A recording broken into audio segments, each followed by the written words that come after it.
যা জিজ্ঞেস করবো তা সত্য করে বলবা, যদি মিথ্যা বলো তাহলে বিপদে পড়বা। ওই ছেলেটা তোমার কি হয়, সত্যি করে বলো তোমার কি হয়? বয়ফ্রেন্ড বয়ফ্রেন্ড বয়ফ্রেন্ড হয়। এইটুকু একটা পিচ্ছি ছেলে, তুমি ওর সাথে রিলেশন করলা? ওর তো একটা বাইক আছে, আর ওর বাবা সরকারি চাকরি করে। ছেলেটাও অনেক ভালো, এই জন্য। এই কথা আমাকে দেখে কি তোমার একটু চোখে লাগে না? আমি young, dashing, smart, untouch, virgin, হ্যাঁ? আর আমার কি নাই?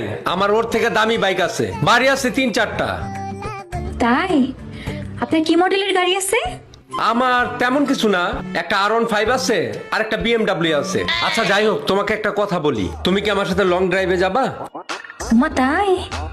আচ্ছা ঠিক আছে, আজকে আমাকে ছেড়ে দেন, কালকে আমি আপনার সাথে রং ড্রাইভে যাব। এক কাজ করো তাহলে, তোমার ফোন নাম্বারটা আমাকে দাও।